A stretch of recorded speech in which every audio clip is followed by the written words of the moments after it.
बिस्मिल्लाहिर्रहमानिर्रहीम अस्सलाम वालेकुम डियर स्टूडेंट्स। मैं हूं आपका मैथमेटिक्स टीचर मुबशर अली और आज की वीडियो में बेटा हम आपको खुशामदीद कहते हैं। और आज के लेक्चर में हम बेटा मैथमेटिक्स सेकंड ईयर की बात करेंगे, चैप्टर नंबर 5। जैसा कि आप जानते हैं कि हमने एक लेक्चर सीरीज का स्टार्ट किया हुआ है जिसमें हम अब चैप्टर नंबर 5 की बात करेंगे, linear inequalities and linear programming. बेटा ये चैप्टर मोस्ट इंपॉर्टेंट है। पहले मैं इसके मार्क्स के बारे से आपको गाइड कर दूँ। इस चैप्टर में से आपके पास लाजमी है कि एक MCQ पूछा जाएगा, बाज़ औक़ात वेरी भी कर सकती है पेयरिंग स्कीम, और 2 शॉर्ट क्वेश्चन आएंगे और 1 लॉन्ग क्वेश्चन आएगा। अब मैं MCQs की बात करूं, 1 मार्क ये हो जाएगा, 4 नंबर के शॉर्ट हो जाएंगे और 1 5 नंबर का लॉन्ग हो जाएगा, 10 नंबर का पेपर आएगा। अब ये तो इसके पेयरिंग के हिसाब से हो गया। अब उसके बाद बेटा एक बार याद रखिएगा कि इसमें से 2 शॉर्ट क्वेश्चन लाजमी आते हैं। एक जो है वो डेफिनेशन होती है और एक शॉर्ट क्वेश्चन सॉल्व करने के लिए बोला जाता है। और जो शॉर्ट क्वेश्चन सॉल्व करने के लिए बोला जाएगा, जितने भी हम क्वेश्चन सॉल्व करेंगे थ्रू आउट एक ही पैटर्न पे सॉल्व होने वाले हैं। और जो शॉर्ट क्वेश्चन एक होगा डेफिनेशन का, वो इन डेफिनेशन में से एक डेफिनेशन है कि जो कि आपको स्क्रीन के ऊपर नजर आ रही है। ये कोई मैंने 9-10 डेफिनेशन निकाली हैं, मोस्ट रिपीटेड शॉर्ट क्वेश्चन जो डेफिनेशन के तौर पे आ रहा है, तो आपने ये बेटा अच्छे तरीके से तैयार कर लेनी है। उसके बाद आगे चलते हैं जी क्वेश्चंस की तरफ। तो पहला क्वेश्चन हम सॉल्व करेंगे इस एक्सरसाइज का, इस चैप्टर का, जबकि क्वेश्चन की स्टेटमेंट में लिखा हुआ है graph the solution set of this inequality. अब बेटा इनइक्वालिटी क्या होती है? जिसमें इक्वल का साइन। अच्छा, ये डेफिनेशंस बेटा आपने अच्छे तरीके से जो है बुक से देख के याद कर लेनी, क्योंकि बुक में सारे डेफिनेशंस मौजूद हैं। तो ये हमारे पास 5x - 4y < 20 है। इसमें आपने एक जो प्रॉपर मेथड है, एक पैटर्न आपने सेट कर लेना है।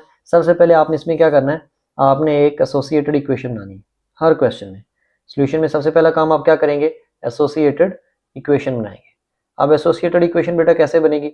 जो भी आपको इनइक्वालिटी गिवन है उसमें जस्ट आप इनइक्वालिटी का साइन खत्म करके वहां पे इक्वल का साइन लगा दें। अब जो बेटा लीनियर इक्वेशन होती है ना, उसके ग्राफ या जब भी आप उसका ग्राफ बनाते हैं तो उसमें 2 चीजें आती हैं। वो कभी इस तरह से बन सकती है, एक एक्स एक्सिस को एक वाई एक्सिस को मीट करेगी।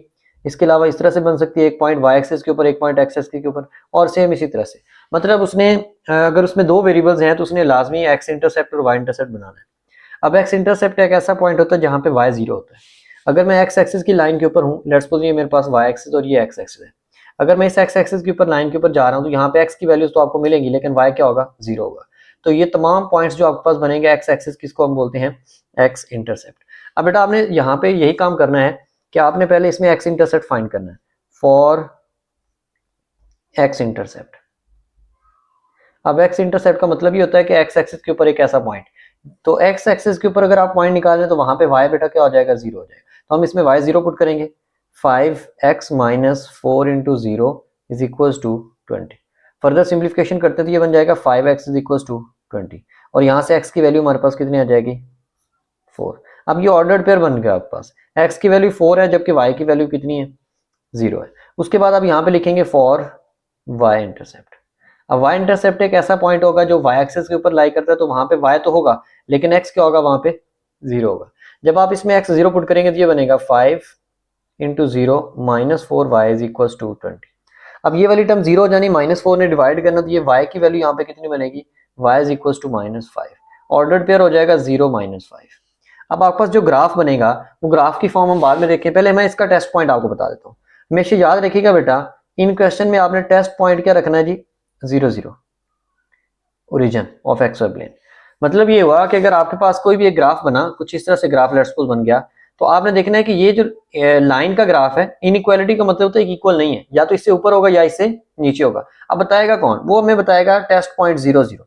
अगर 0 0 उसमें इनइक्वालिटी में पुट करें और आंसर अगर ट्रू आ जाए तो फिर उसको ओरिजिन की तरफ शेड करना, अगर फॉल्स हो जाए तो फिर ओरिजिन की दूसरी तरफ शेड करना।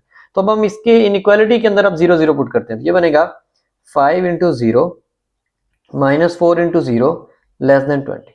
तो ये आ गया जी 0 <= 20। तो ये स्टेटमेंट क्या आ रही है, ट्रू आ रही है। अब इसका बेटा ग्राफ बनाते हैं।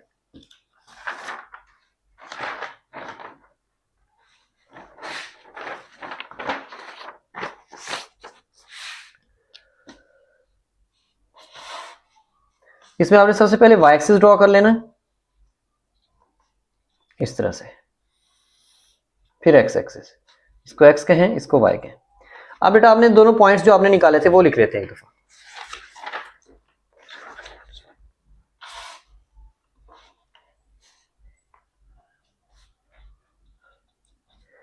ये 2 पॉइंट्स हमने मालूम किए थे, इन्हीं 2 पॉइंट्स को हमने यूज करना है।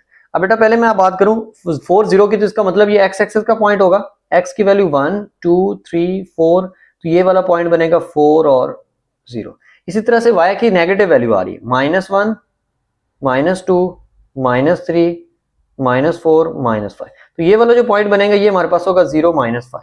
इन दोनों पॉइंट्स को आपस में ज्वाइन कर लें स्ट्रेट लाइन के साथ, ये हो गया। अब क्वेश्चन ये था कि आपका जो टेस्ट पॉइंट था वो क्या हुआ था, ट्रू। अगर ट्रू होगा तो इस लाइन को हमने ओरिजिन की तरफ शेड करना है, अगर ये फॉल्स होता तो ओरिजिन की दूसरी तरफ जाते हैं, तो हमारा ये वाला इसका आंसर आ जाएगा। थ्रू आउट ये जो ऊपर कुछ फर्स्ट क्वाड्रेंट का, सेकंड क्वाड्रेंट का, थर्ड क्वाड्रेंट का, थ्रू आउट तमाम हिस्सा ये जो बनेगा ये हमारा रिक्वायर्ड आंसर बन जाएगा। आगे चलते हैं जी, नेक्स्ट क्वेश्चन है हमारे पास question number 3, graph the solution set of this. अब इस इनइक्वालिटी का आपने ग्राफ बनाना है, तो बेटा बिल्कुल भी परेशान होने वाली बात नहीं, आपने सबसे पहले काम वही करना है, आपने क्या बनाना है, इसमें एसोसिएटेड इक्वेशन बनानी है, एसोसिएटेड इक्वेशन। जब आप इसकी बेटा एसोसिएटेड इक्वेशन लिखेंगे तो क्या बनेगी, 3x - 2y = 6। जब हमने प्रीवियस क्वेश्चन किया तो उसमें हमने एसोसिएटेड इक्वेशन बनाने के बाद क्या काम किया था, हमने उसमें दो पॉइंट्स किए थे, एक x इंटरसेप्ट एक y इंटरसेप्ट।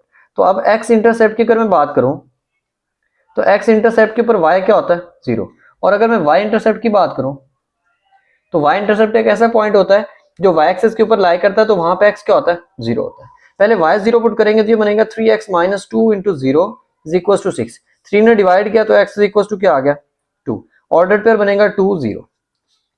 उसके बाद यहाँ पे y इंटरसेप्ट में हमने x 0 पुट करना है, तो इसका मतलब ये होगा 3 × 0 - 2y = 6। ये 0 हो जाएगा, -2 ने डिवाइड किया तो y की वैल्यू -3 आ जाएगी, तो ऑर्डर पेयर बनेगा 0 -3।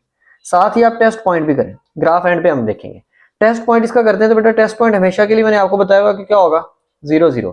अब इनइक्वालिटी के अंदर 0 0 पुट करना है, 3 × 0 -2 × 0 > 6, तो 0 > 6। अब ये स्टेटमेंट ट्रू नहीं है, 0 बड़ा है 6 से, ये कह रहा है, तो इसका मतलब ये स्टेटमेंट क्या है, फॉल्स। और अगर फॉल्स हो जाए तो हम टुवार्ड्स ओरिजिन नहीं करते, अवे फ्रॉम ओरिजिन उसको शेड करना है, मतलब ओरिजिन की दूसरी तरफ जाना है। इसके ग्राफ की बेटा बात करते हैं, ये आपके पास y एक्सिस सॉरी और ये x एक्सिस और ये ओरिजिन। अब बेटा आपने जो पॉइंट ऊपर निकाले हैं बस वही इसमें आप पुट करेंगे, 2 0, x की वैल्यू 2 1 और 2, तो ये बनेगा 0.20। उसके बाद दूसरे में आपके पास 0 -3 आ रहा है, तो इसका मतलब y की वैल्यू नेगेटिव होगी, -1 -2 और -3। ये आपके पास इस तरह से पॉइंट आ जाएगा 0 -3। अब इन दोनों पॉइंट्स को बेटा आपस में आपने ज्वाइन कर देना स्ट्रेट लाइन के साथ स्केल की मदद से, तो ये आपका स्केल की मदद से स्ट्रेट लाइन बनेगी। अब बेटा आपने देखना है कि ये ट्रू था या फॉल्स। अगर तो ये फॉल्स है तो इसका मतलब इसने ओरिजिन की तरफ नहीं जाना बल्कि अवे फ्रॉम ओरिजिन, तो ये आपका रिक्वायर्ड रिजल्ट बन जाएगा। यकीनन समझ आई होगी।